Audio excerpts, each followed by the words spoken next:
Ils avaient pensé que le sang suffirait à tout effacer. Ils avaient tort. Ce matin-là, dans la salle d'audience, ma mère s'est penchée par-dessus la balustrade, a planté ses yeux dans les miens et a murmuré avec ce sourire que je connais trop bien. « Les enfants abandonnés n'héritent pas, ma chérie. Tu étais une erreur avant, tu l'es encore maintenant. L'argent de ce vieux paysan appartient à la vraie famille. » Mon père hochait la tête à côté d'elle, comme si c'était déjà plié. Il y a 21 ans, ils ont épinglé un mot sur mon manteau, j'avais 5 ans, on était à l'aéroport de Lyon. Plus notre problème. Et ils sont partis sans se retourner. Ils ne m'ont jamais cherché, pas une seule fois. Mais l'homme qui m'a vraiment élevée, lui, venait de me laisser 5 500 000 €. Alors ils m'ont traîné devant la cour, convaincu que le sang gagnerait, convaincu que j'étais seule. Puis le greffier s'est levé. Tout le monde se lève. Et ce qui a franchi cette porte a réduit en poussière chaque mensonge qu'il s'était raconté depuis des années. Si tu veux savoir comment une pièce entière s'est retournée contre eux en moins de 2 heures, laisse un commentaire. Parce que pour comprendre ce matin-là, je dois te ramener en arrière. Un mardi de juillet 2005, un banc près du tapis numéro 6 à l'aéroport, où une petite fille de 5 ans a attendu 4 heures une mère qui était déjà sur l'autoroute. Le trajet depuis Clermont-Lérault dure un peu plus de 5 heures. Je me souviens de l'odeur de plastique chaud dans le fond de la voiture. Je me souviens que le frère avait une glace bleue qui fondait sur son short à l'air de repos, et que mon père lui en a acheté une deuxième. J'ai demandé si je pouvais en avoir une aussi. Ma mère n'a pas tourné la tête. « Arrête de demander, Ambre, c'est pas pour toi. On t'a préparé quelque chose. » Dans mon sac à dos, il y avait une brique de jus, une barre de céréales à moitié mangée et un lapin en peluche que j'appelais Monsieur Carotte. Je suis restée très sage. Ma mère a lu son roman pendant tout le trajet. Mon père conduisait d'une main sur le volant, l'autre qui tournait le bouton de l'autoradio sans jamais trouver une station correcte. Le bruit blanc entre les fréquences me rendait folle, mais je ne disais rien. À un moment, ma mère a jeté un regard de côté vers lui et elle a demandé si c'était bien celui avec le plus de passages. Je n'avais pas compris ce qu'elle voulait dire. Dans ma tête, j'imaginais une fête foraine, des gens qui marchaient partout, de la musique. Ce n'était pas une fête foraine. À l'aéroport de Lyon, ils m'ont emmenée par les portes du niveau arrivée, côté bagages. On n'a pas fait la queue au comptoir, on n'est pas passé par le contrôle. On a longé les bornes de location de voitures et la boulangerie Paul, jusqu'à un banc en bois près du tapis numéro 6. Ma mère s'est agenouillée devant moi. Elle a rajusté ma veste coupe-vent rose, trop fine pour la climatisation. Elle a épinglé quelque chose à l'intérieur de la doublure, là où je ne pouvais pas voir. Puis, elle m'a embrassé le front. Elle a dit de ne pas bouger, que maman et papa et Corentin avaient juste quelque chose à récupérer, qu'ils revenaient tout de suite, qu'elle m'aimait. Corentin avait 9 ans. Il s'est arrêté près des portes automatiques et il s'est retourné vers moi. 2 secondes. Nos yeux se sont croisés. Puis, il a suivi mes parents vers le parking. Il avait 9 ans. Il savait. J'avais 26 ans quand je vous raconte ça. 21 ans à repenser à ces 2 secondes. Les néons de l'aéroport de Lyon changent de couleur le soir. Ils passent d'un blanc froid à quelque chose de plus chaud, presque ambré, vers 20 heures. Je me souviens de les avoir regardés changer en me disant que ça voulait dire qu'il était tard, qu'ils allaient bientôt revenir. La brique de jus s'est vidée vers la 2e heure, la barre de céréales vers la 3e. Vers la 4e, j'ai commencé à me dire qu'il leur était arrivé quelque chose. Puis, j'ai arrêté de penser à quoi que ce soit. Un agent d'entretien a passé sa serpillière 2 fois devant mon banc sans lever les yeux. Une famille avec des valises a demandé quelque chose à la femme de la borne de location. Personne ne me voyait. J'étais petite, je ne bougeais pas. Je faisais exactement ce que ma mère m'avait dit de faire. L'épingle de sûreté dans la doublure me rentrait dans la clavicule depuis le début. Je n'ai pas enlevé mon coupe-vent. On m'avait dit de ne pas bouger. Vers la fin de la 4e heure, un homme en veste Lecoq sportif marron et casquette de la coopérative de Montbrison s'est arrêté de marcher. Il se dirigeait vers la sortie. Il m'a regardé une seule fois. Il ne s'est pas approché. Il a sorti un vieux téléphone à clapet, a composé un numéro et s'est tenu à une bonne dizaine de mètres pendant qu'il parlait. Quand il a raccroché, il est venu s'asseoir sur le banc, juste à côté de moi. Il n'a pas essayé de me faire sourire. Il n'a pas fait semblant de ne pas être un inconnu. Il a dit qu'un agent de police arrivait et quelqu'un des services sociaux, qu'on allait arranger ça, que je n'étais pas obligée de lui parler si je ne voulais pas, qu'il allait juste rester là, avec moi. Son manteau sentait l'huile de moteur et le tabac à pipe. Au bout d'un moment, il l'a posé sur mes épaules. L'agente Carole Lebrun, l'intervenante de garde pour la zone aéroport, a trouvé la note en premier. Elle l'a lu, replié, glissé dans une pochette transparente et s'est éloignée de quelques pas pour parler à l'homme. Je n'entendais presque rien. J'ai saisi une phrase. Celle-ci est propre. Il voulait qu'on la retrouve. La mâchoire de l'homme a bougé. Il a demandé ce qu'il fallait faire pour que je ne rentre pas dans le système ce soir-là. Il s'appelait Walter Dubois. Il n'était pas question pour lui que je dorme encore 1 minute sur ce banc. Ça a pris 3 jours. 3 jours que Walter a passé dans le bureau de Carole Lebrun à signer des documents, à répondre aux questions, à refuser qu'on me place dans une famille d'accueil ordinaire le temps qu'un plan à long terme soit élaboré. Chaque matin, il venait me voir au foyer d'urgence du département. Le 3e jour, il est arrivé avec Éléonore Vance, son avocate spécialisée en droit patrimonial, et une pile de papier si épaisse qu'elle nécessitait un trombone grand comme son pouce. La tutelle d'urgence a été accordée à midi. Walter a signé de la main gauche parce que la droite tremblait après 40 heures sans dormir. Il m'a conduite vers le nord, dans un vieux pick-up de 1998, rétroviseur latéral fissuré, une boussole de scout accrochée au pare-soleil. La radio marchait, mais il ne l'a pas allumée. Il a plié sa veste en coton pour en faire un coussin contre la portière, pour que je puisse dormir. Il a dit que je n'étais pas obligée de parler si je n'en avais pas envie, qu'on avait de la route, que la vitre se baissait si je voulais de l'air. Qu'il n'y avait pas de mauvaise réponse à quoi que ce soit. Je me souviens de l'autoroute qui filait vers le nord, les champs qui se répétaient à l'identique sur des dizaines de kilomètres dans chaque direction. Je me suis endormie quelque part après mon brison. Quand j'ai rouvert les yeux, le pick-up était garé devant une maison blanche avec une lumière de porche allumée. Walter était assis sur les marches. Il n'était pas entré. Il attendait que je me réveille toute seule. La chambre qu'il m'a montrée avait un lit fait avec des draps frais et un couvre-lit en patchwork cousu à la main. Une petite lampe sur la table de nuit. Une photo encadrée d'une jeune femme tenant une gerbe de blé dans un champ au coucher du soleil. Elle souriait à quelqu'un derrière l'objectif, de ce sourire qu'on réserve à la famille. Il a dit que c'était la chambre de sa fille, il y a longtemps. Geneviève. Elle était partie. Le lit était fait depuis le printemps où elle était allée à l'université. Si je voulais en faire la mienne, je pouvais. Si je préférais dormir ailleurs, c'était bien aussi. Je n'avais pas de mots pour ce qu'il m'offrait. J'avais 5 ans. Sur la table de nuit, il y avait une Bible pour enfants avec une couverture de cuir craquelée. Je l'ai ouverte. À l'intérieur, en cursive, une dédicace à Walter pour ses 8 ans, de la part de sa mère. 1948. Je l'ai refermée doucement. Le lendemain matin, il m'a emmenée à Clermont-Lérault. On s'est assis en face d'Éléonore Vance pendant 2 heures. Elle avait 41 ans en 2005. Elle travaillait avec Walter depuis 1994 et elle avait été l'exécutrice testamentaire de sa femme Clémence en 1998. Elle avait des diplômes au mur et un bloc juridique jeune couvert d'une écriture plus petite que la mienne. Elle a dit à Walter que ça allait être un long chemin, entre 18 et 24 mois de démarche. Walter a répondu qu'il en était certain. Elle a 5 ans, a-t-il dit. Son chemin est plus long que le mien. Éléonore a posé son stylo et n'a rien ajouté. Carole Meunier est passée au bureau d'Éléonore ce même après-midi avec une chemise cartonnée et une remarque en dehors du procès-verbal. Il y a une jeune juge qui s'occupe des dossiers familiaux en ce moment, a-t-elle dit. Théodora Lacoste. Elle vient d'arriver sur le banc l'année dernière. Elle est sortie des foyers Garnier elle-même à l'âge de 8 ans. Elle comprendra ce dossier mieux que n'importe qui. Walter a noté 2 choses dans la paume de sa main gauche ce jour-là. Le nom Lacoste, d'abord. Et juste en dessous, 2 mots que je n'ai pas compris pendant 14 ans. Je ne sais toujours pas pourquoi ça me touche autant quand j'y repense. L'audience de notification parentale a eu lieu le 8 septembre 2005. Mes parents biologiques ont été convoqués 3 fois, séparément, par courrier recommandé à l'adresse de la rue des Érables, par huissier à Clermont-Lérault et par lettre recommandée à l'employeur de Gérard. Ils ne se sont pas présentés, ils n'ont pas répondu, ils n'ont rien déposé du tout. J'étais assis sur le premier banc d'une salle d'audience du département de l'Auvergne, dans une robe marine avec de petites marguerites sur le col. Walter était à côté de moi, dans un costume beige trop large aux épaules. Éléonore était à la table des requérants. La juge Théodora Lacoste, 40 ans cette année-là, a regardé le dossier, puis Éléonore, puis la table des défendeurs vide.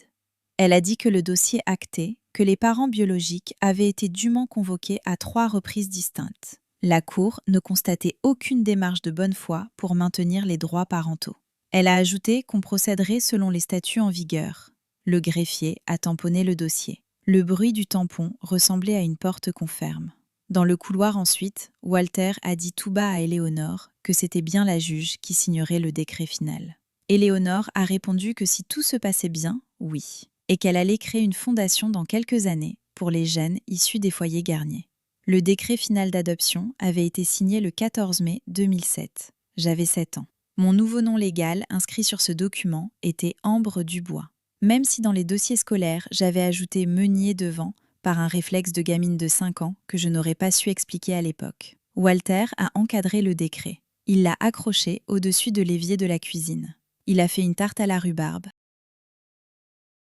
Et il a lu le décret à voix haute, les 4 pages entières pendant que je mangeais. Puis il a posé les feuilles sur la table et il a dit que ce n'était pas le document le plus important de la maison, que le plus important, c'était celui qu'il ne m'avait pas encore montré, mais que c'était le seul dont quelqu'un d'autre aurait jamais besoin un jour. Je lui ai demandé c'était quoi, ce document plus important. Il m'a regardé un long moment sans répondre. Il a dit que je le saurais quand j'en aurais besoin, qu'il le gardait dans le coffre de la grange. Il n'en a plus jamais parlé pendant 14 ans. Et il ne m'a jamais fait sentir que je lui devais quelque chose pour m'avoir gardé. Ce détail-là, je ne l'ai compris vraiment que bien plus tard. Walter m'a tout appris avec ses mains d'abord. À 11 ans, il m'a appris à conduire le tracteur. À 13 ans, à lire les analyses de sol. À 15 ans, à négocier le prix des engrais, à voix haute, assise sur les marches du porche, face aux représentants de la coopérative de Clermont-Lérault, pendant que lui faisait semblant de réparer une clôture à 1 mètre de là.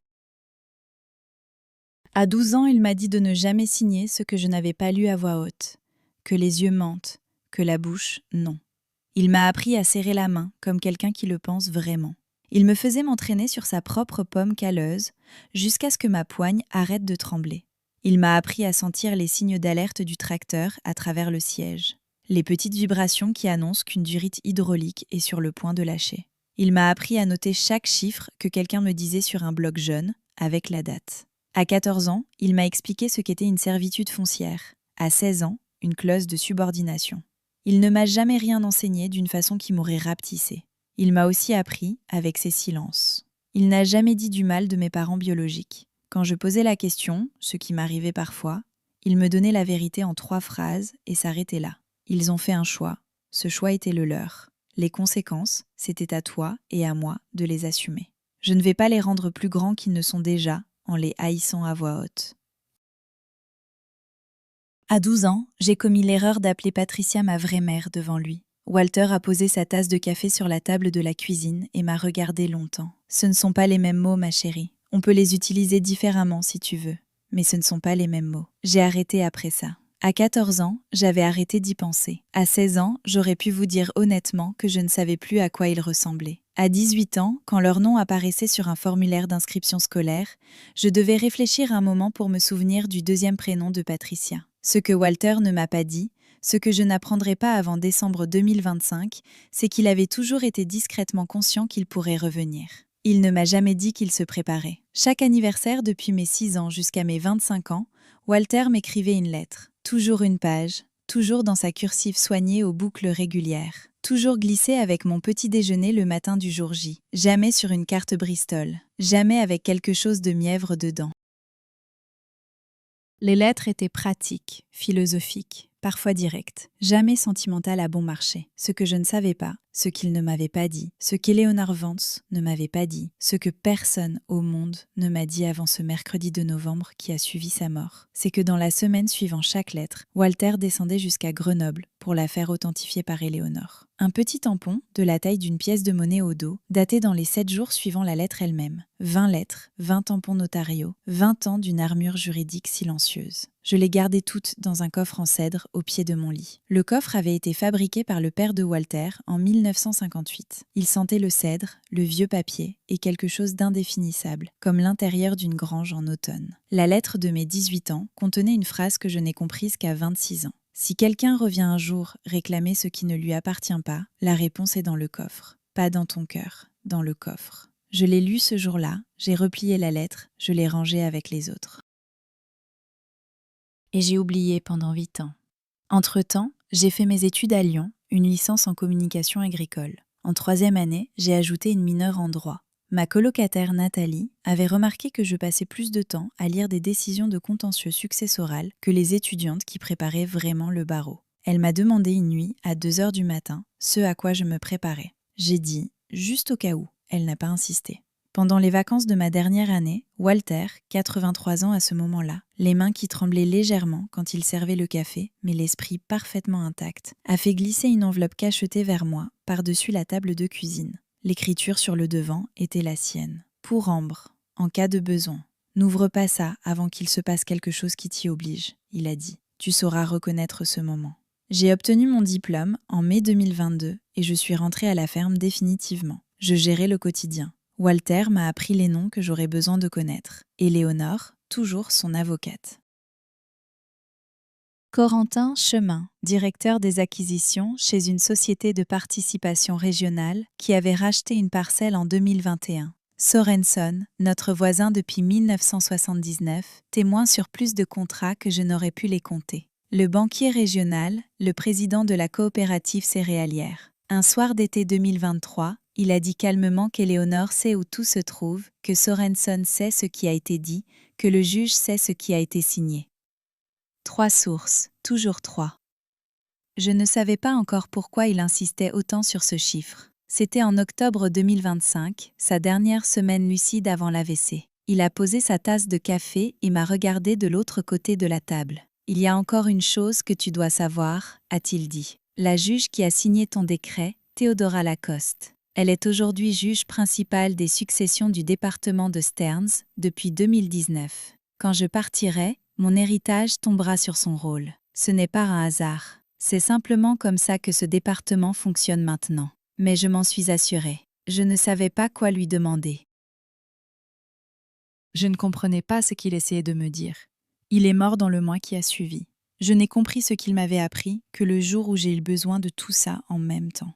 À l'été 2021, j'avais 21 ans et j'étais rentrée pour les vacances. Un homme en costume anthracite et chaussures poussiéreuses a fait le trajet depuis Lyon pour s'asseoir à notre table de cuisine pendant 3 heures. C'était Corentin Chemin, directeur régional des acquisitions pour Énergie Participation Nord, un développeur de centrales solaires à grande échelle. Sa société voulait les 280 hectares du fonds de la propriété de Jacques. La parcelle longeait directement le couloir de servitude Énergie qui partait vers le nord depuis le poste d'Avignon.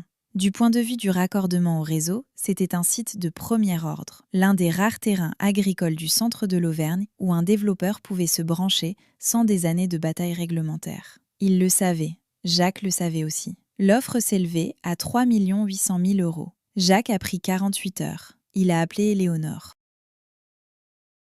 Il a lu chaque ligne du contrat à voix haute, à la table de cuisine, moi assise en face. Il a ajouté une clause exigeant la restauration de la couche arable si le projet était un jour démantelé. Il a signé avec le stylo plume que Clémence lui avait offert pour leur 25e anniversaire. Corentin Chemin me l'a dit des années plus tard, après les funérailles. Il n'avait jamais vu personne négocier un contrat solaire avec cette clarté-là. Il connaissait le droit des servitudes par cœur, a dit Corentin, comme s'il avait attendu toute sa vie qu'on lui pose la question. Jacques n'a rien dit aux voisins. Clémence, elle, a deviné le jour où elle a vu l'équipe de géomètres sur les 40 hectares du fond. Jacques a haussé les épaules. « Les gens me regarderaient autrement, Clémence. Je ne veux pas ça. » Ce qu'il a fait avec les 3 800 000 €, personne ne l'a compris avant des années, sauf Éléonore. La moitié est allée dans un portefeuille diversifié et prudent chez un gestionnaire de patrimoine à Lyon.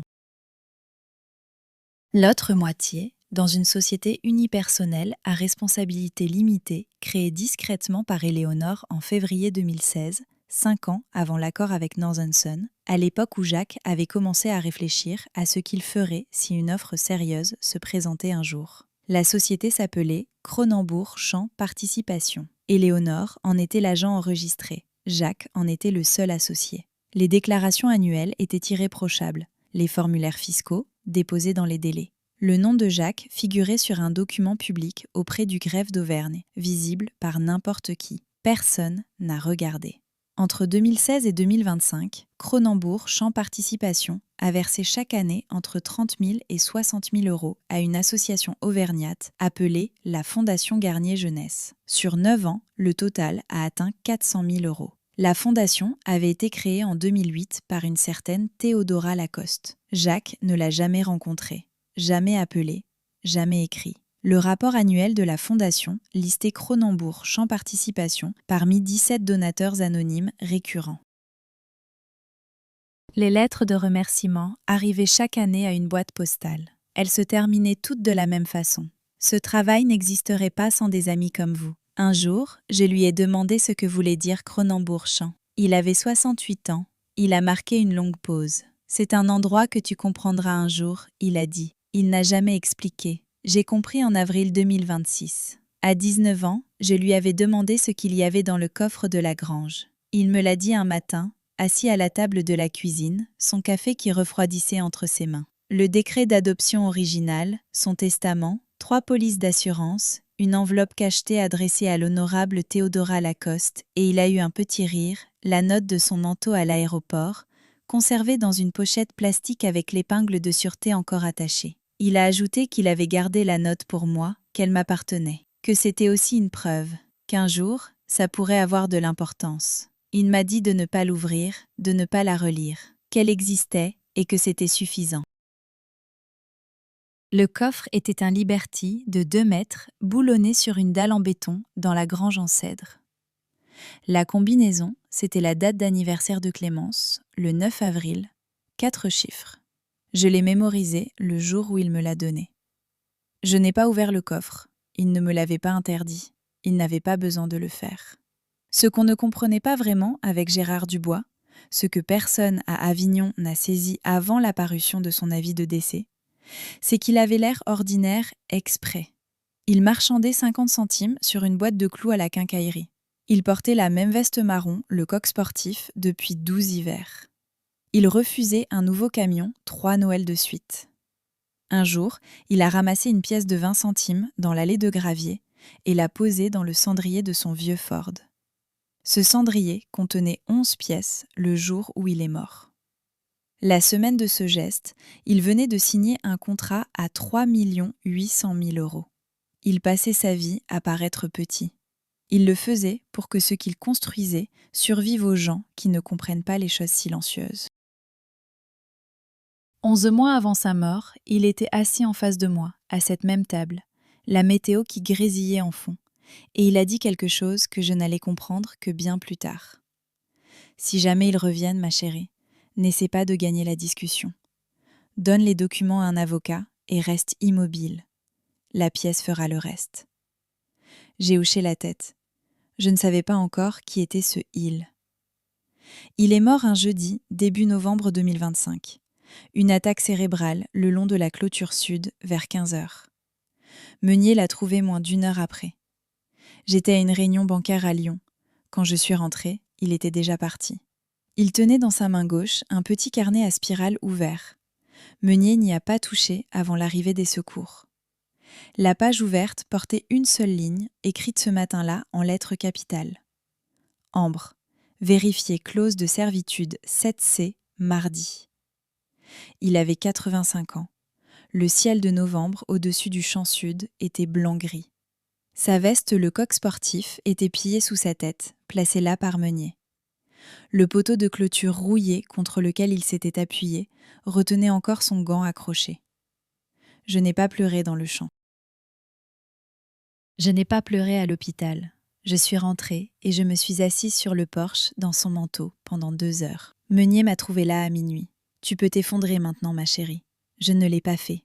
Pas encore. Les funérailles ont eu lieu à l'église luthérienne d'Avignon le mardi suivant. Il n'y avait plus de place debout. Plus de 300 personnes que Walter avait silencieusement touchées d'une façon ou d'une autre au cours de 50 ans. Des gens que je n'avais jamais vus à notre table de cuisine. Des gens qui avaient reçu des dons de causes que j'ignorais qu'ils soutenaient. Éléonore Vance a fait une courte lecture. Corentin Chemin a pris l'avion depuis Léville. Carole Lebrun, à la retraite maintenant, a conduit depuis Grenoble. Le révérend a parlé 10 minutes d'un homme qu'il connaissait depuis 40 ans. Walter Dubois croyait que la famille était un verbe, a-t-il dit. Il a passé sa vie à la conjuguer. J'avais posé le décret d'adoption, encadré sur l'autel à sa demande. Il est resté là, près du cercueil fermé, pendant toute la cérémonie. Meunier avait apporté une couronne de cèdre. Le premier banc côté gauche était vide. Personne n'avait appelé Gérard, ni Patricia, ni Trevor. Je ne l'aurais pas fait non plus si on me l'avait demandé. Pendant la file de condoléances au sous-sol, une femme en manteau anthracite s'est présentée à moi. J'avais déjà vu ce visage, mais il y avait bien longtemps. « Je suis Éléonore Vance », a-t-elle dit. « Walter m'a demandé de vous parler, mercredi matin à 9 heures. Il y a une enveloppe que je dois vous remettre ce matin-là, vous seul, avant la lecture du testament. » Je suis arrivée à 9 heures précises dans le bureau d'Éléonore, à Lyon, seule. Elle a posé sur le bureau une enveloppe Kraft, scellée à la cire. L'écriture sur le dessus, c'était celle de Walter. Pour Ambre, en cas de. Je n'ai pas eu besoin de lire la suite pour comprendre. À l'intérieur, 3 pages en cursive serrée, soigneuse, comme lui. J'ai lu debout, sans m'en rendre compte. Ambre, si tu lis ceci, je suis partie. Il y a 3 choses que je ne t'ai jamais dites. La première, il savait qu'il pourrait revenir. Il s'y était préparé chaque année que j'avais vécu avec lui. Les lettres du coffre en cèdre sont notariées. Toutes. La renonciation de mes parents biologiques, datée de 2005, est conservée. Le mot trouvé dans ma poche de manteau aussi. Le jugement par défaut est déposé auprès de la cour. Il avait construit un dossier qu'on ne pouvait pas réécrire. La deuxième, la femme dont le nom figure sur mon décret d'adoption est la même dont il finançait discrètement la fondation depuis 9 ans. La fondation Garnier pour la jeunesse d'Auvergne. La juge s'appelle Théodora Lacoste. Elle ne savait pas que c'était lui. Elle ne le saurait que le jour où il le faudrait. La troisième, quand il viendrait, et il viendrait, ne pas argumenter. Aller directement chez Éléonore avec les documents. S'asseoir, rester calme. Laisser la pièce faire le travail qu'il avait construit pour elle. Je t'aime comme j'aimais Geneviève. Je n'aurai pas un 3e miracle dans cette vie. Mais tu n'es pas un miracle pour moi. Tu es ma fille. Ton chemin est plus long que le mien. Je l'ai rendu aussi plat que j'ai pu. Walter, j'ai plié les pages, je les ai glissées dans ma poche. J'ai regardé Éléonore de l'autre côté du bureau. Il savait qu'il viendrait, elle a dit doucement. Il ne savait pas quand. Alors il a passé 20 ans à s'assurer que la réponse serait sur papier avant qu'ils arrivent. La lecture du testament était à 10 heures, le même matin. Ambre et Corentin étaient présents comme témoins de capacité. Ils avaient chacun signé des déclarations sur l'honneur au cours des 18 derniers mois, attestant de la pleine lucidité de Walter à des dates précises. Éléonore a lu le testament à voix haute. « Sous réserve de la procédure successorale habituelle, a dit Éléonore, la totalité de la succession de Walter Jacques Dubois, comprenant le bien immobilier situé au numéro 8412 de la route du champ Cronenbourg à Avignon, les 40 hectares de terres agricoles restants, les comptes d'investissement auprès de la gestion de patrimoine Northwestern Mutual, les avantages de retraite et d'assurance vie, les parts dans la coopérative céréalière de Montbrison, ainsi que les actifs de Cronenbourg Champ Participation, reviendront à Ambre Dubois, sa fille légalement adoptée, sans réserve. Le total, après administration successorale, 5 500 000 €. Éléonore a fermé le dossier. Elle a regardé Ambre. L'avis de succession paraît dans le courrier régional demain. C'est la loi. Le chiffre sera public d'ici vendredi matin. Il faut que tu sois prête à ce que ça fasse sortir de l'ombre des gens qui observaient de loin. Ils observaient ? Je ne sais pas. Walter le pensait possible.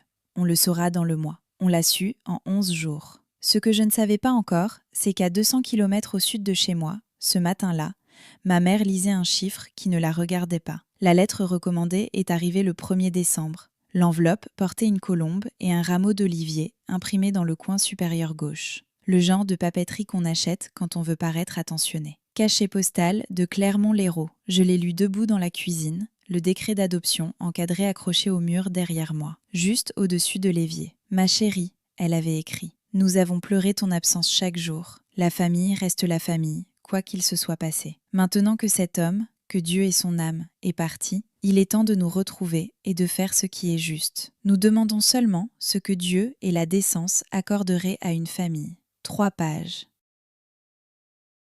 Le mot « famille » apparaissait 11 fois. Le mot « abandonné » n'apparaissait pas une seule fois. Le mot « désolé » non plus. Mon prénom, une fois. Je n'ai pas pleuré. Je n'ai pas appelé. Personne.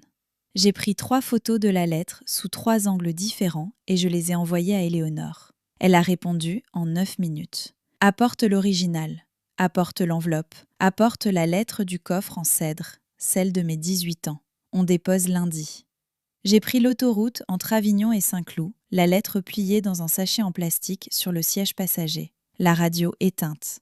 Les bornes kilométriques défilaient dans la lumière de l'après-midi. Je repensais aux mots qu'ils avaient choisis. Un malheureux malentendu, vieux de 2 décennies. Ce que Dieu et la décence accorderaient à une famille. La famille reste la famille, quoi qu'il se soit passé. La grammaire des gens qui sont certains de ne pas pouvoir être remis en question. Ils n'avaient pas demandé comment j'allais. Ils n'avaient pas utilisé le mot « abandonné ». Ils n'avaient pas utilisé le mot « désolé ». Ils avaient utilisé le mot « famille » 11 fois en 3 pages. Le mot qu'on répète trop souvent, c'est le mot qu'on essaie de rendre vrai à force de le dire. Éléonore m'attendait déjà dans le parking quand je me suis garée. Elle avait un gobelet de café noir pour moi. Il m'avait dit qu'il viendrait pour l'argent, elle a annoncé. Il ne savait pas quel mois, il savait l'année. Une semaine plus tard, mes parents avaient mandaté un avocat. Pickering École de Clermont-Lérault, autorisé à exercer en Corrèze et en Auvergne depuis 2003. Diplômé de Drake Law en 1998, associé depuis 2012. Et une sanction de la Cour suprême de Corrèze en 2019 pour défaut de vérification des bases factuelles de ses conclusions. Ce qu'Éléonore avait trouvé le jour même où sa mise en demeure était arrivée. 4 pages. La phrase d'ouverture disait que ses clients étaient les parents biologiques d'Ambre Meunier, un lien de sang indéniable qui n'avait jamais été légalement et valablement déchu de leurs droits parentaux sans contrainte. La demande portait sur 50% de la succession, plus des dommages et intérêts pour ce qu'il appelait 2 décennies d'éloignement. Éléonore a relu la mise en demeure une 2e fois, puis me l'a rendue. Il n'a pas fait ses devoirs, elle a dit. Il ne sait pas qu'il y a eu un jugement par défaut en 2005. Il va contester le décret de 2007, et dès l'instant où il ferait ça, l'enveloppe scellée s'ouvrirait. On le laissait ignorer tout ça le plus longtemps possible. Le soir de la veille de Noël, le téléphone fixe dans la cuisine a sonné à 18h15. J'avais gardé la ligne parce que j'aimais ce son, cette vraie sonnerie d'une autre époque. Le numéro affiché venait de Clermont-Lérault. J'ai décroché en donnant mon nom complet. Frangine. Sa voix était plus grave que dans mon souvenir. Évidemment. La dernière fois que je l'avais entendu, j'avais 9 ans. Lui en avait 30 maintenant. Il a dit qu'il savait comment ça paraissait, qu'il ne demandait pas que je leur donne tout, juste que ça se règle hors de la cour. Il a dit que maman n'allait pas bien, que papa n'était plus vraiment lui-même. Il a utilisé l'expression « trouver un terrain d'entente » 2 fois, et l'expression « elle est fragile en ce moment » 1 fois. Quand il s'est arrêté, j'ai dit 4 mots. Tu savais où j'étais. Et j'ai raccroché. Il a rappelé 9 minutes plus tard. Je n'ai pas répondu. J'avais enregistré le premier appel sur le répondeur que Jacques avait acheté en 2007 et jamais remplacé. Cette nuit-là, j'ai copié l'enregistrement sur une clé USB et je l'ai transféré à Éléonore avant minuit. Le matin de Noël, j'étais assise dans le fauteuil de Jacques à la table de cuisine avec mon café et un bloc jaune. Le coffre en cèdre était ouvert dans le salon. 20 enveloppes scellées, posées bien en ordre sur le couvercle. J'ai dressé la liste de tout ce dont j'allais avoir besoin. Le mot original de mon manteau, conservé sous plastique. Le jugement par défaut de 2005 du tribunal d'arrondissement. Le décret d'adoption de 2007. Le testament de Jacques, signé avec témoin. La lettre de Patricia, datée du 1er décembre. L'enregistrement de l'appel de la veille de Noël. Les relevés de dons de Cronenbourg Champ Participation de 2016 à 2025. Et les 20 lettres du coffre, chacune livrée dans les 7 jours suivant leur rédaction. Jacques disait toujours que le combat se gagne bien avant que la salle se remplisse. Il avait raison. On arrive avec ce qu'on a déjà construit ou on arrive les mains vides. Moi, je n'arrivais pas les mains vides. Si vous avez déjà eu un proche réapparaître exactement au moment où de l'argent est entré dans l'équation, laissez un seul mot en commentaire. Pas une histoire, un mot. Je les lis tous. Éléonore a appelé à 9h ce matin-là. Le dépôt était confirmé. Le rôle successoral enregistré. L'honorable T. Lacoste. Première audience fixée au 14 avril 2026. C'est un mardi, j'ai dit. Oui, elle a répondu. Jacques est mort un mardi. L'aéroport aussi. J'ai remarqué. Lui aussi avait remarqué ce genre de choses. La conférence préalable au procès s'est tenue le 24 février, salle 3B du tribunal d'arrondissement de Grenoble. Pickering avait fait le déplacement depuis la Corrèze avec Gérard et Patricia. Ils ont pris place à la table des requérants, moi à celle des intimés. Je n'avais pas revu mes parents depuis 21 ans. Ils avaient vieilli plus que je ne l'imaginais. Mon père s'était amaigri. Ma mère portait les cheveux courts maintenant. Elle avait un gilet bleu pâle qu'elle a posé sur le dossier de sa chaise, exactement comme Clémence posait le sien lors des ventes de la paroisse en 1996. Ce détail m'a traversée. Je n'ai pas tourné la tête. Aucun mot n'a été échangé dans la salle. Pickering a pris la parole le premier. Mes clients réclament la part équitable à laquelle toute famille de sang est en droit de prétendre dans une succession régulièrement constituée. Éléonore a répondu sans hésiter. L'adoption est définitive, le statut d'Auvergne 259,59 est sans appel. Nous déposons une requête en irrecevabilité vendredi. Le magistrat a fixé les délais de communication de preuves, audience maintenue au 14 avril. Dans le couloir, après, ma mère s'est placée sur mon chemin. Elle a effleuré la manche de mon manteau, très doucement, comme si elle n'était pas certaine que j'étais réelle. Elle a dit « Ma chérie, on n'est pas obligé d'en arriver là. Sois juste avec nous, c'est tout. » Je ne me suis pas écartée brusquement, je n'ai pas répondu. J'ai continué à marcher.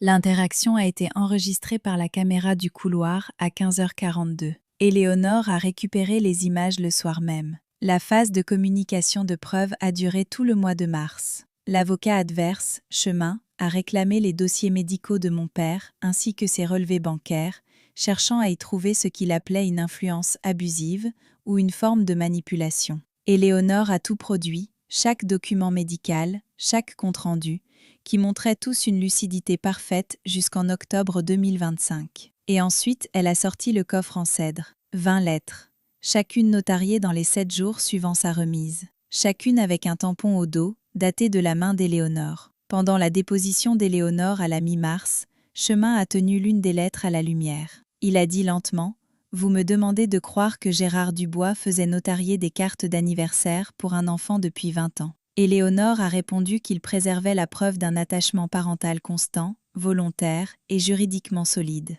Qu'il l'avait fait parce qu'il savait exactement ce que quelqu'un comme Chemin pourrait un jour tenter. Après la déposition, Chemin a dit quelque chose à son collaborateur que j'ai lu plus tard dans la transcription, qui fait notarier des cartes d'anniversaire. Et le collaborateur a répondu « quelqu'un qui savait précisément ce que l'autre camp allait essayer ». Le 26 février, Éléonore avait déposé auprès de la cour l'enveloppe scellée de mon père, adressée à l'honorable T. Lacoste, avec une note jointe à ouvrir uniquement si les requérants contestent la validité du décret d'adoption définitif de 2007. Chemin a déposé cette contestation le 12 mars. Il n'avait plus d'autre angle. Il venait d'entrer dans la pièce que mon père avait construite 19 ans plus tôt, sans le savoir. 2 semaines plus tard, entre 2 motions, il a demandé à Éléonore, d'un ton presque détaché, ce que contenait cette enveloppe. Elle a répondu que ça dépendait entièrement du fait qu'il conteste ou non le décret de 2007. Il a cessé de poser la question. Fin mars, j'ai cherché des informations sur la juge. Pas parce que je doutais d'elle, parce que je voulais comprendre qui allait tenir ce moment. Théodora Lacoste, née en 1965 à Grenoble. Placée sous tutelle Garnier à l'âge de 8 ans, après l'incarcération de ses 2 parents pour des affaires distinctes liées à la drogue, en 1973. J'ai relu ça 2 fois, puis j'ai fermé l'ordinateur. Émancipée de la tutelle Garnier à 18 ans, licence à l'Université de Saint-Étienne en 1987, master en droit à l'Université d'Auvergne en 1990. 14 ans de pratique en droit de la famille à Lyon. Nommée à la Cour du département du Rhône en 2004, à 39 ans. Juge principal en matière successorale depuis 2019. Et puis, 4 ans après sa nomination, en 2008, elle a fondé la Fondation Garnier pour la jeunesse d'Auvergne. La fondation finançait l'assistance juridique, le soutien post-adoption et des bourses pour les enfants sortis du système Garnier sans rien. Elle ne s'était jamais mariée, elle n'avait pas d'enfants. La fondation était, selon ses propres mots, sa famille. J'ai lu sa biographie à voix haute à Éléonore au téléphone. Je lui ai dit que la fondation qu'elle avait créée avait été financée par Walter, qu'il avait financé ce qu'elle avait construit, qu'ils ne s'étaient jamais rencontrés. Éléonore a répondu doucement que Walter croyait à rendre ce qu'on ne pouvait pas rembourser. Quel était ce qu'il pouvait faire de plus proche d'un merci aux gens qu'il avait sauvés, le jour où il m'avait sauvée. Est-ce qu'elle sait que c'était lui ? J'ai demandé. Pas encore. L'enveloppe scellée contient une déclaration notariée d'identité du donateur. Elle sera dans les 90 secondes suivant l'ouverture. La veille de l'audience, le 13 avril, j'étais à la ferme. Brigitte avait apporté une tarte à la rhubarbe. Éléonore a appelé 2 fois pour confirmer les détails pratiques. J'ai préparé mes vêtements pour le lendemain, du bleu marine. La même couleur que lors de l'audience d'adoption de 2007, quand j'avais 7 ans, et une robe avec des marguerites sur le col. Sur la terrasse, dans le noir, j'ai relu la lettre que Walter m'avait écrite pour mes 18 ans. Si quelqu'un revient un jour réclamer ce qui ne lui appartient pas, la réponse est dans le coffre. Pas dans ton cœur, dans le coffre. J'ai décroché le décret d'adoption encadré au-dessus de l'évier et je l'ai glissé dans un porte-document en cuir que j'emporterai à la cour. J'ai mis dans mon sac le petit carnet à spirale que Walter tenait dans le champ de maïs, ouvert à sa dernière note. Vérifier clause de servitude 7C, mardi. Je me suis endormie après 2 heures du matin. J'ai rêvé du banc d'aéroport. À l'aube, j'ai bu un café noir sur la terrasse, dans sa vieille veste Lecoq sportif marron. La pièce de coude était encore arrachée. Je n'ai pas cousu. Je suis partie vers Clermont-Lérault à 7h30. L'audience commençait à 9h30. Walter avait construit cette pièce 19 ans avant qu'ils y entrent. La salle d'audience numéro 4, au 2e étage du palais de justice du département, a des boiseries 3 tons plus sombres que les portes. 28 sièges dans la tribune. Un système d'enregistrement audio continu qui s'active à 9h précises chaque matin, sans exception, que la cour siège ou non. J'étais à ma place, à la table des intimés, à 9h15. Éléonore était à côté de moi. Janine Laroche, journaliste au Courrier régional, occupait le 2e rang de la galerie. L'huissier de justice, Donovan Pruitt, se tenait près de la porte latérale. 9 ans dans ce rôle. Carnet à spirale dans la poche gauche de sa veste, stylo derrière l'oreille. Mes parents sont entrés à 9h22. Pickering les accompagnait, son classeur déjà ouvert en éventail sur la table des requérants. À 9h24, ma mère a traversé la salle. Elle s'est approchée de la rambarde en bois qui séparait la galerie du prétoire. Elle s'est arrêtée derrière mon siège. Elle s'est penchée près de mon oreille gauche. Elle souriait. Tout le monde dans la tribune pouvait voir ce sourire. Le voyant du panneau d'enregistrement brillait de façon continue sur la table de la greffière. La main de Pruitt s'est déplacée vers son carnet. Elle a dit 3 phrases. « Les enfants abandonnés n'héritent pas, ma chérie. Tu étais une erreur à l'époque, tu l'es encore maintenant. L'argent de ce vieux paysan appartient à la vraie famille. Je n'ai pas tourné la tête, je n'ai pas bougé les mains posées sur la table, doigts croisés, paumes vers le bas. » La façon dont Walter m'avait appris à tenir mes mains quand j'avais 11 ans. Pruitt a traversé la salle en 4 pas. « Madame, a-t-il dit doucement, je vous demande de regagner votre place. »« Bien sûr, monsieur l'agent. » Elle souriait toujours.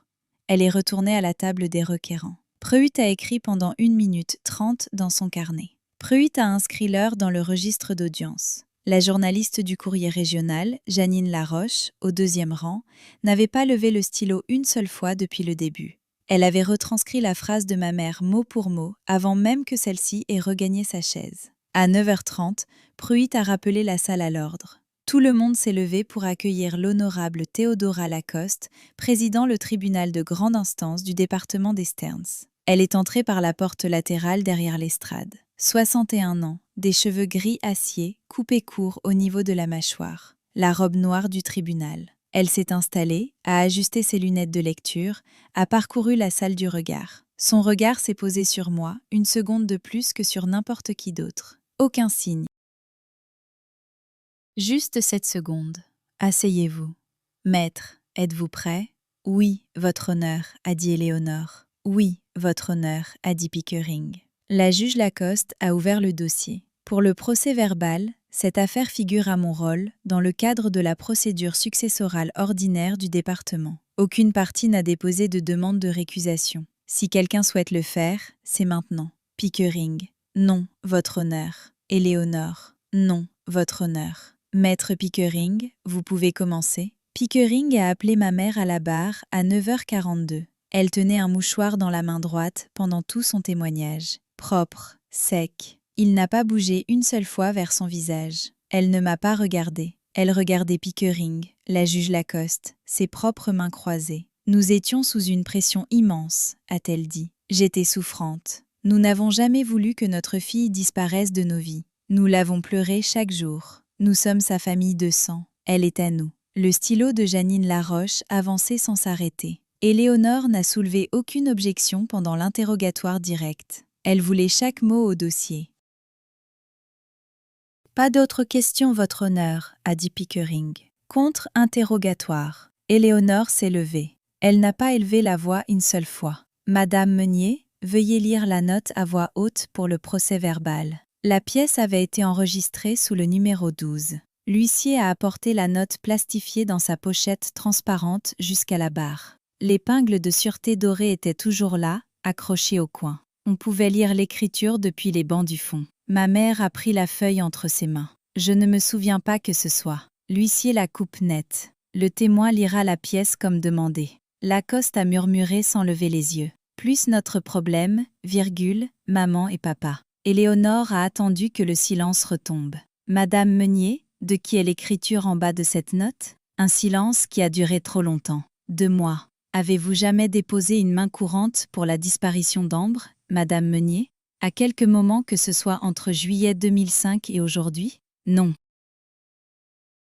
Avez-vous contacté la gendarmerie du département de Stearns, la direction de la police de Lyon ou le ministère des services à la personne de Corrèze pour demander où elle se trouvait? Non. L'avez-vous cherchée d'une quelconque façon? Un flottement. Non. Merci. Pas d'autres questions. Éléonore s'est rassise. Elle n'avait pas haussé le ton une seule fois. Pickering a fait comparaître Tristan par liaison vidéo à 10h42. Il apparaissait sur l'écran de la salle depuis une cuisine de banlieue, quelque part près de Clermont-Lérault. Chemise boutonnée grise, fond neutre. Il a déclaré que la famille avait toujours voulu renouer le contact. Éléonore a posé 2 questions. Monsieur Meunier, saviez-vous qu'Ambre avait été adoptée en mai 2007? Oui, mes parents me l'avaient dit. Avez-vous tenté de la contacter entre mai 2007 et décembre 2025? Non. Pas d'autres questions. Lacoste. Maître Pickering, d'autres témoins? Non, votre honneur. Maître Vance? Oui, votre honneur. 2 éléments. L'enregistrement audio de ce matin à 9h24 et la pièce scellée déposée le 26 février. Pickering s'est redressé pour la première fois de la matinée. L'huissier avait arrêté d'écrire. Éléonore a demandé l'admission de l'enregistrement audio comme pièce numéro 14. Pickering a objecté pour manque de pertinence. Lacoste a réfléchi 2 secondes. La crédibilité et le caractère des requérants ont été mis en cause par leurs propres témoignages. La pièce est admise. L'huissier a été brièvement appelé pour en certifier l'authenticité. Il a sorti un petit carnet à spirale de la poche de sa veste et a lu ses notes à voix haute. 9h24, 18 minutes. La requérante, Madame Meunier, s'est approchée de la barre derrière la table du défendeur et lui a adressé les paroles suivantes. Il a lu les 3 phrases. Sans intonation, sans commentaire. J'ai demandé à la requérante de regagner sa place. Elle s'est exécutée à 9h26. L'huissier a confirmé l'horodatage audio. Éléonore a demandé l'autorisation de faire jouer l'extrait de 18 secondes. Lacoste a dit simplement de le lancer. 18 secondes. Les enceintes de la salle ont porté la voix de ma mère avec une clarté parfaite. Et le sourire dedans. On l'entendait. Les 3 phrases dans l'ordre exact, exactement comme elle me les avait dites 1h30 plus tôt dans cette même pièce. Les enfants abandonnés ne deviennent pas riches, ma chérie. Tu étais une erreur à l'époque et tu l'es toujours. L'argent de ce vieux paysan appartient à une vraie famille. La forme d'onde pulsait sur l'écran. L'horodatage, 9h24 18 secondes à 9h24 36 secondes, s'affichait en dessous. Ma mère a plaqué ses 2 mains sur sa bouche à la 2e phrase. Mon père a fermé les yeux à la 3e. Pickering griffonnait rapidement sur son bloc, son stylo creusait de petites marques dans le papier. Dans la galerie, Janine Laroche soulignait les mots « erreur » et « vieux paysan » dans son carnet. L'horloge de la salle marquait 11h07.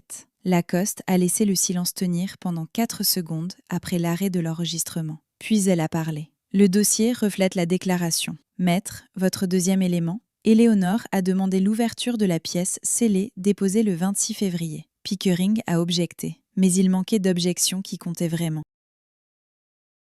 Lacoste a dit que l'enveloppe avait été déposée dans le cadre d'une requête scellée de cette cour et qu'elle serait ouverte au dossier. Objection notée et rejetée. L'huissier a apporté l'enveloppe Kraft depuis la table du greffier jusqu'au banc. Le seau de cire était rouge foncé. La date inscrite sur le devant était juin 2019. Le destinataire était l'honorable T. Lacoste. Lacoste a brisé le seau elle-même avec un coupe-papier. Elle a sorti le premier document, l'a lu. Son visage n'a pas bougé. Elle a sorti le 2e. Sa main gauche s'est posée à plat sur le banc, fermement. Elle a sorti le troisième. Elle y a vu sa propre signature, datée de 2007. Elle a expiré une seule fois, et ça s'est entendu dans toute la salle. Conseil, a-t-elle dit, je dois faire une déclaration au dossier avant de continuer. Elle a aligné les 3 documents devant elle avec un soin presque excessif. Comme si l'ordre des feuilles pouvait tenir quelque chose en place. Je viens d'apprendre, par le premier document de cette pièce scellée, que le défunt, Walter Jacques Dubois, était le principal donateur anonyme de la Fondation Garnier pour la jeunesse d'Auvergne, une association que j'ai fondée en 2008. Je n'en avais aucune connaissance avant d'ouvrir cette enveloppe. Les dons s'élèvent à 400 000 € sur une période de 9 ans, entre 2016 et 2025. Ils ont été effectués via une société à responsabilité limitée d'Auvergne, dénommée Cronenbourg Champ Participation. Elle s'est arrêtée. La salle était d'un silence total. Pas un souffle. Je fais cette déclaration maintenant, afin que l'une ou l'autre des parties puisse demander ma récusation. La décision à rendre aujourd'hui, concernant la validité du décret d'adoption définitif de 2007 et son effet sur les droits successoraux au titre des statuts d'Auvergne, repose entièrement sur des pièces documentaires et aboutirait au même résultat devant n'importe quel juge de ce ressort. Maître Pickering, souhaitez-vous être entendu sur la récusation ? Un long silence. Pickering a regardé Gérard, puis Patricia, puis ses documents. Non, Madame la juge Lacoste. Maître Vance ? Le défendeur ne demande pas la récusation, Madame la juge. Alors cette cour continue. Elle a levé le deuxième document. Pour les pétitionnaires qui comparaissent devant ma cour aujourd'hui pour la première fois, permettez-moi de préciser ce que ces documents établissent. Le 8 septembre 2005, cette cour a établi par des preuves claires et convaincantes que les parents biologiques de la mineure Ambre Meunier l'avaient abandonnée de manière constructive à l'aéroport international de Lyon-Saint-Exupéry. Cette conclusion était inscrite au registre public dès 10 heures le lendemain matin. Elle a posé le deuxième document. Elle a levé le troisième. Le 14 mai 2007, cette cour, ce juge, a mis fin aux droits parentaux biologiques et a prononcé un décret définitif d'adoption en faveur de Walter Jacques Dubois. Ce décret est définitif depuis 19 ans. Il n'existe aucune voie légale permettant de le rouvrir dans cette procédure. Maître Pickering, comprenez-vous ce dont vous venez d'être informé ? Votre honneur, nous n'avions pas été informés que vous étiez la juge originale. Cette information figure au registre public depuis le 14 mai 2007. Il appartenait à votre cabinet de la vérifier. Continuez, Maître Vance. Éléonore est restée debout. Lacoste s'est adressé à elle sans élever la voix. Avant de conclure, j'ai un dernier point à traiter concernant l'enregistrement de ce matin. Elle a regardé ma mère. Elle n'avait pas haussé la voix une seule fois. Madame Meunier, l'enregistrement de l'audience vous capture en train de dire à la défenderesse à 9h24 ce matin, et je cite, « Les enfants abandonnés ne deviennent pas riches, ma chérie. Tu étais une erreur alors, et tu l'es encore maintenant. L'argent de ce vieux fermier appartient à la vraie famille. Je veux que vous sachiez 3 choses concernant cette déclaration. Premièrement, cette cour ne la considère pas comme déterminante pour votre dossier. Votre dossier était déjà sans fondement juridique avant que vous n'entriez dans cette salle. Deuxièmement, cette cour la considère comme déterminante pour votre caractère. Le registre en fera état. Troisièmement, et je parle maintenant en ma capacité personnelle, ce que je précise pour le dossier. Je suis sortie du système Garnier d'Auvergne à 18 ans. J'ai fondé la fondation que le défunt soutenait, parce que personne n'est venu me chercher à 8 ans.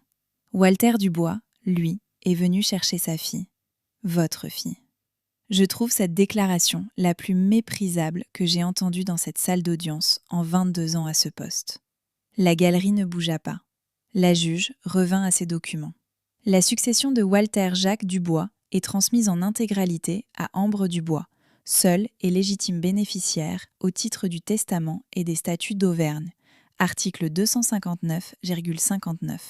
Les honoraires d'avocat raisonnables sont mis à la charge des requérants. Maître, souhaitez-vous retirer votre requête ? Un très long silence.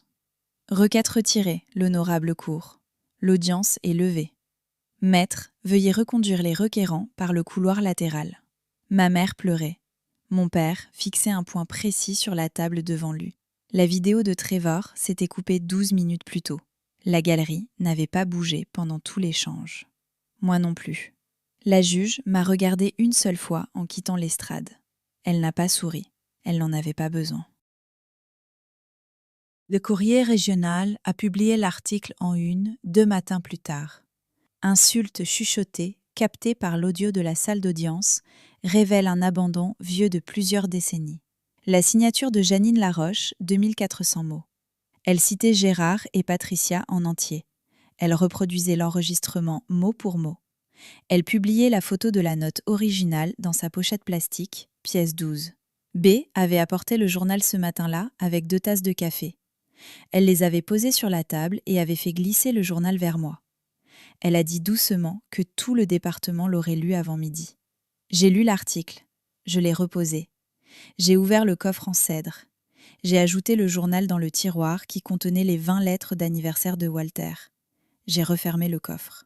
8 jours après l'audience, l'avocat déposa une requête pour se retirer de la représentation de Gérard et Patricia. Ils n'avaient pas réglé les 58 000 € de frais mis à leur charge par la Cour.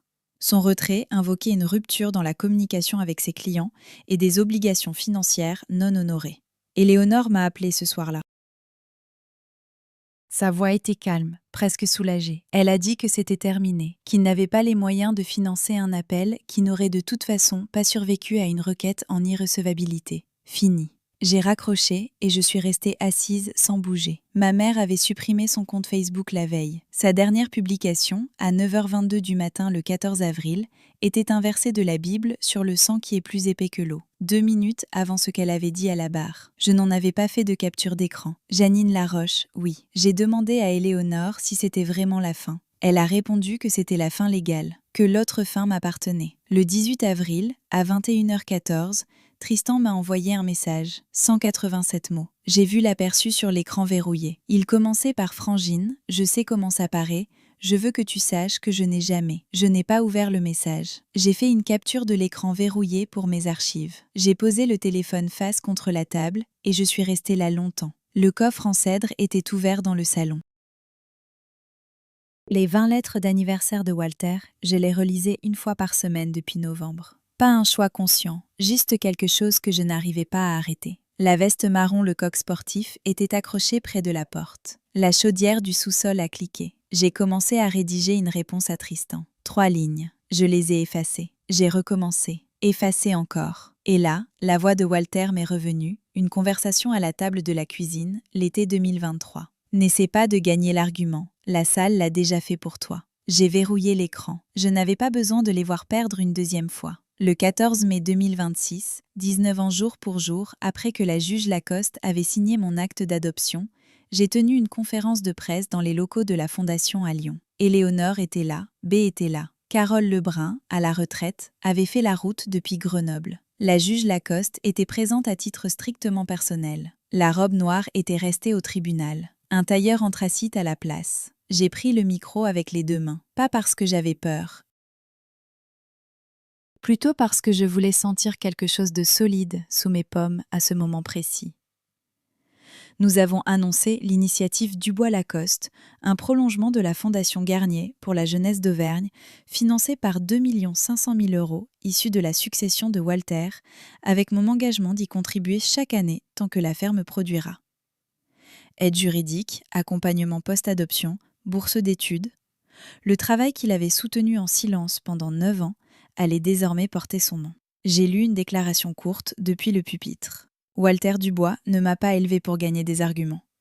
Il m'a élevé pour construire des choses qui survivent aux arguments.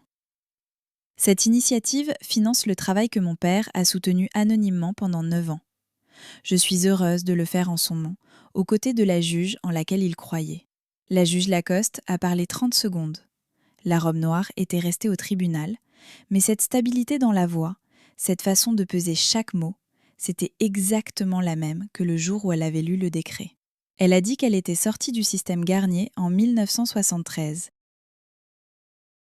qu'elle avait créé cette fondation parce que personne n'était venu la chercher. Puis elle a ajouté que Walter Dubois, lui, était venu chercher sa fille. qu'Ambre était là aujourd'hui grâce à lui, et que lui était là aujourd'hui grâce à elle. C'est comme ça que ça fonctionne. La photo de Walter encadrée était posée sur le pupitre à côté de celle de Clémence. B avait apporté une couronne de cèdre.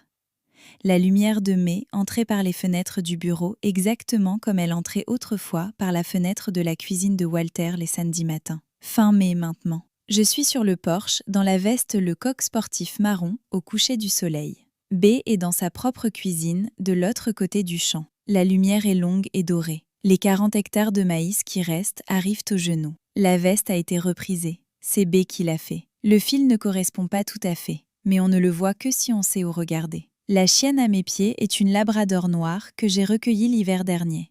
Je l'ai appelée Clémence. Je garde son manteau près de la porte. Je garde le décret au-dessus de l'évier. Je garde les lettres dans le coffre en cèdre. Leur lettre à eux, je ne la garde pas. Leurs messages vocaux non plus. Ni le SMS de mon frère. Je garde ce qui m'a été donné, pas ce qui m'a été pris. Walter m'a appris la différence. La salle d'audience m'a appris le reste. Ils m'ont abandonné quand j'avais 5 ans. Un étranger m'a élevé jusqu'à mes 26 ans. Ils sont revenus quand il y avait de l'argent. Walter l'avait déjà mis à l'abri dans une fondation qui nous survivra à tous. La juge qui avait signé mon décret à 7 ans les a entendus m'appeler une erreur à 26. Elle n'a pas élevé la voix, elle n'en avait pas besoin. La famille, c'est qui reste. Le papier, c'est qui le prouve. Walter m'a appris les deux. Je ne suis plus pressée. Si cette histoire t'a touché, dis-le en commentaire. Et si tu penses à quelqu'un qui a besoin de l'entendre, partage cette vidéo avec lui. Ça compte plus que tu ne crois.